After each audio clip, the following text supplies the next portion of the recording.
여러분 안녕하십니까? 포항 MBC 뉴스데스크입니다. 경북 지역 수협들의 경영 부실이 심각합니다. 대출 연체가 급증하면서 경북 동해안 9개 수협의 부실 채권 규모가 눈덩이처럼 커져 3천억 원대에 육박하고 있는데요. 기후위기로 인한 어획 부진으로 수협의 주요 수익원인 위판 수수료마저 저조해 조합마다 경영 정상화의 비상입니다. 장성훈 기자입니다. 전국 수협들의 대출 연체가 심상치 않습니다. 올해 기준 연체금은 1조 9천억 원, 1년 여사에 3배 가까이 늘었습니다. 대출 연체는 곧바로 부실 채권으로 이어져 2022년 6천억 원에서 올해는 2조 448억 원으로 3.4배 급증했습니다. 특히 부동산 PF와 연관한 공동대출에 따른 부실 채권은 2,320억 원으로 1년 만에 7배 이상 폭증했습니다. 22년, 21년 이 시기에 부동산 경기가 굉장히 꼭지에 달했을 때 수협 회원조합들이 공동대출을 하면서 이게 부실 채권으로 전락하면서 경북 지역 9개 수협도 사정은 마찬가지로 부실 채권이 2년 새 3배 이상 늘어 3천억 원에 육박합니다. 이렇다 보니 전국 91개 지역 수협 가운데 70개, 77%가 적자입니다. 특히 경북 지역 상당수 수협은 올해 어획량 감소로 어민들의 대출금 상환이 여의치 않은 데다 위판 수수료까지 줄어 재정 상태가 더욱 어렵습니다. 하반기로 갈수록 부실이 더 커질 위험이 있기 때문에 이런 경우에 어민들에 대한 피해가 발생할 수 있거든요. 그래서 건전성 강화라든가 경영 안정화를 위한 수협의 뼈를 깎는 노력이 수협중앙회는 지난주 부실채권 정리를 위해 자회사를 설립하겠다는 방안까지 발표했는데 정작 수협중앙회장의 연봉은 올해 5천만 원 인상을 포함해 최근 5년 새 2배가량 올려 비난을 사기도 했습니다. MBC 뉴스 장성훈입니다. 포항에서 전국 최초로 해양환경미화원 제도 도입 논의가 본격화되고 있습니다. 전주영, 이재진, 최광열 의원 등 포항시의회 의원 연구 모임은 한국해양수산개발원과 충남연구원 관계자로부터 해양쓰레기 국내외 대응 사례 등을 소개받고 포항 지역 해양쓰레기 해결 방안과 지속가능한 정책에 대해 논의했습니다. 이 자리에서 해양환경미화원 상설 배치 필요성에 공감하고 다음 달 예정인 세미나를 통해 혁신적인 방안을 제시할 계획입니다. 경상북도가 내년부터 예산 1억 5천만 원을 들여 독도 명예주민증을 모바일로도 발급받을 수 있도록 시스템을 전면 개편하기로 했습니다. 독도 명예주민증은 2010년부터 지금까지 13만 1천여 명에게 발급됐지만 발급 시스템의 노후화로 오류가 잦고 발급까지 시간이 오래 걸려 개선이 필요하다는 의견이 많았습니다. 독도 명예주민증을 소지한 국민에게는 울릉도 항로의 여객선 운임료 20% 할인과 울릉도 관광시설 이용료 할인 등 다양한 혜택이 주어집니다. 10월은 가을 축제의 계절입니다. 이달 들어 지역에서도 잇따라 축제들이 열렸는데 지자체마다 수십만 명이 다녀갔다고 대대적으로 홍보하고 있습니다. 그런데 이 숫자 믿을 수 있는 걸까요? 김서현 기자가 취재했습니다. 가을 축제를 마친 지자체마다 축제 성과를 정리한 보도자료가 쏟아졌습니다. 적게는 수십만 명, 많게는 100만 명 이상이 축제장을 찾았다고 홍보합니다. 그런데 한국관광공사가 발표하는 방문객 데이터와 적지 않은 차이가 확인됩니다. 안동시가 발표한 지난해 국제 탈춤 페스티벌 방문객은 88만 명, 반면 한국관광공사는 그 절반도 안 되는 36만 명으로 추산했습니다. 영주 풍기 인삼축제는 32만 명과 19만 명, 청송 사과축제도 22만 명과 12만 명으로 각각 2배 안팎의 차이를 보였습니다. 왜 그럴까? 한국관광공사는 문화체육관광부가 지정한 문화관광축제에 한해서 휴대전화 위치정보 빅데이터 분석을 통해 방문객 수를 추산하고 있습니다. 비교적 정확도가 높지만 휴대전화가 없는 고령층이나 유아, 외국인 등은 제외돼 오차가 발생할 수밖에 없습니다. 어떤 기지국 신호에 기반해서 이거를 측정하는 방식이기 때문에 차이는 좀 있을 것 같습니다. 절대적인 수치로 보시지 말고 추세치 분석이라든지 약간 그런 용도로 좀 사용해 주십사라고 말씀을 드리거든요. 지자체별로도 집계 기준이나 방식은 제각각입니다. 직원이나 외부 용역기관이 축제장 특정 구역에서 방문자 수를 수동 계수기로 직접 세는 방식이 많았지만 주차장 무인 계측기로 차량 통행량을 통해 간접적으로 방문객 수를 추산하는 곳도 있었습니다. 최근에는 방문객 집계 목적으로 CCTV나 무인 계측기를 도입하는 경우도 있지만 이 또한 중복 집계 등 한계가 있어 막상 마땅한 대안이나 정확한 기준이 없다고 지자체 담당자들은 말합니다. 축제 같은 경우에는 또 열린 공간이다 보니까 현실적으로 일일이 카운팅하기에는 좀 어려움이 많은 요소가 있습니다. 한국관광공사에서 차세대 개발되는 관광객 숫자를 개선할 수 있는 방법을 새롭게 만들어주시면 좀 더 도움이 많이 되지 않을까 싶습니다.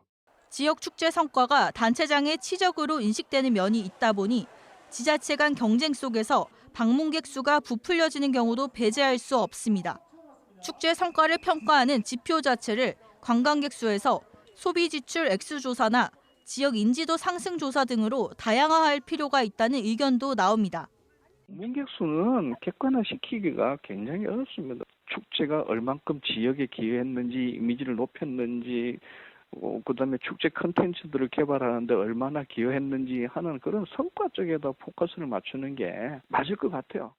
많은 예산이 투입되는 만큼 계량화된 평가 지표가 없을 순 없겠지만 결국 축제 성공 여부는 함께 즐긴 관광객과 지역 주민이라면 직관적으로 느낄 수밖에 없다는 점에서 만족도 중심의 내실화를 고민할 시점입니다. MBC 뉴스 김사은입니다. 전국적으로 자동차 번호판 발급 수수료가 천차만별인 가운데 지역에선 울진군의 수수료가 높은 것으로 나타났습니다. 더불어민주당 한병도 의원이 발표한 국정감사 자료에 따르면 전국의 자동차 번호판 발급 수수료는 소형의 경우 강원도 영월군과 경남 합천군이 5만 원으로 가장 높아 최저인 대전광역시의 14.3배에 달했습니다. 지역에선 울진군이 중형과 대형 번호판 수수료로 7만 원, 페인트식 번호판은 6만 원을 받아 전국에서 가장 높았으며 최저인 인천 등과 비교해 9배가량 비쌌습니다. 내년 2월부터 배우자가 아이를 낳으면 낼 수 있는 출산 휴가가 2배로 늘어나는 등 근로자를 위한 법이 강화됩니다. 그런데 5인 미만의 영세사업장은 근로기준법이 적용되지 않아 출산 휴가라는 용어는 찾아보기 힘들다는 게 현실인데요. 법에 사각지대에 놓인 5인 미만 사업장을 변예주 기자가 취재했습니다. 직원과 사장을 포함해 5인 미만인 대구의 한 떡집입니다. 지난 2월부터 이 떡집에서 일하던 30대 남성은 아내의 출산 예정일을 한 달 앞두고 사장에게 출산 휴가를 신청했습니다. 배우자의 출산 휴가는 현재 남녀 고용평등법에 따라 10일입니다. 처음에는 사장이 거절을 했습니다. 거절을 한 이후에 다툼이 생겼고 이후에는 사장이 그러면 5일만 주겠다라고 해서 마무리가 되는 것 같았는데 돌아온 건 권고 사직이라는 문자 한 통. 사장 자신의 부족함 때문이라고 했습니다. 이 남성은 고용노동부의 문을 두드렸지만 돌아온 답은 절망적이었습니다. 출산 일주일 전에 해고를 당했기 때문에 이 부분에 대해서는 출산 휴가가 시작되지 않아서 처벌을 하기가 쉽지 않고 더군다나 지금은 5인 미만 사업장이기 때문에 해고가 자유로운 상황이라서 여기에 대해서 처벌을 하기가 더욱 어렵다. 일주일에 60시간을 일했지만 9월 임금과 주겠다던 해고 예고 수당도 감감무소식입니다. 지난해 5인 미만 사업장에서 근로기준법을 위반했다는 신고는 2,600여 건. 5년 전인 2018년 645건에 비해 4배 넘게 늘었습니다. 하지만 처벌은 쉽지 않습니다. 부당해고, 주 최대 52시간 근로 등 근로기준법 대부분이 5인 미만 사업장에는 적용되지 않기 때문입니다.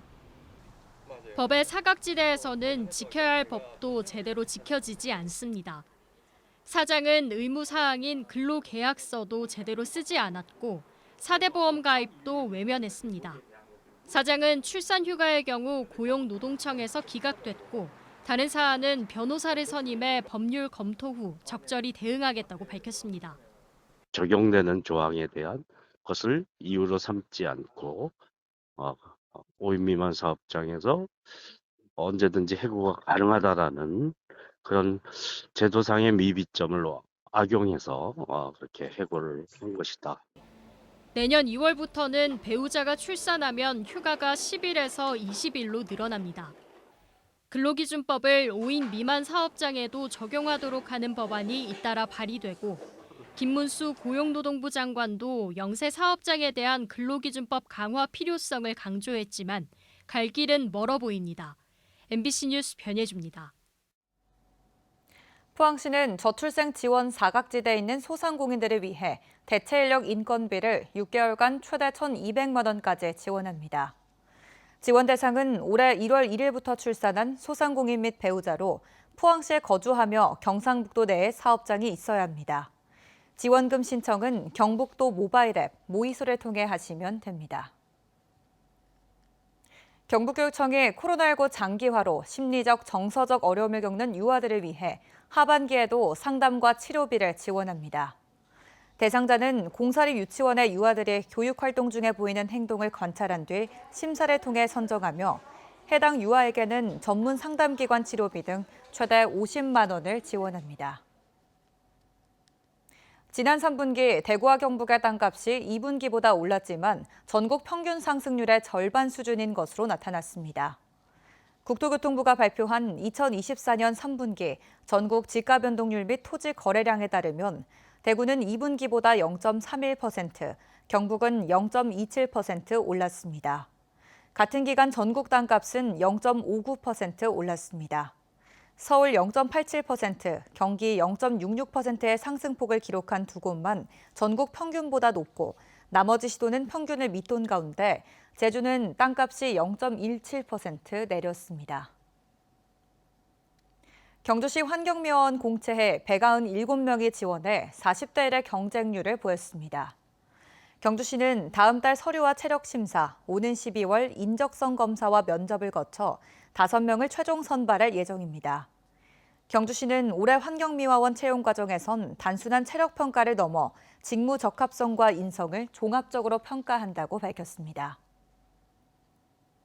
포항시는 11월 1일부터 내년 3월 말까지 환호공원 스페이스워크 운영 시간을 단축합니다. 동절기 운영 시간은 평일 오전 10시부터 오후 5시, 공휴일 오전 10시부터 오후 6시까지입니다. 시는 겨울철에는 금속 손잡이의 온도가 낮아지고 결빙 우려가 있어 체험 시간을 단축한다고 설명했습니다. 울진군은 다음 달 8일까지 착한 가격 업소를 신규 모집합니다. 가격과 위생 청결, 공공성 등 세분화된 심사 기준에 따라 현장 실사 후 다음 달 말까지 착한 가격 업소를 선정합니다. 선정된 착한 가격 업소는 종량제 봉투와 쌀, 라면 등 맞춤형 인센티브를 지원받고 행정안전부 착한 가격 업소 사이트에도 등록됩니다. 경주시는 다음 달부터 올 연말까지 산불 방지 대책본부를 운영하고 산불 피해 최소화에 나섰습니다. 산불 예방을 위해 300여 명의 산불 감시원을 채용했고 진화 헬기 한 대를 임차해 배치합니다. 특히 드론 감시단을 운영해 논밭두렁 소각 등 불법 행위 단속을 강화하고 위반 사항 적발 시 관련법에 따라 엄정 조치할 방침입니다. 경주시는 토암산 자연휴양림에 내년 10월까지 워케이션 빌리지를 조성합니다. 워케이션 빌리지에는 공유 사무실과 공유하우스 9동, 음악 감상실과 갤러리 등 부대 시설이 들어섭니다.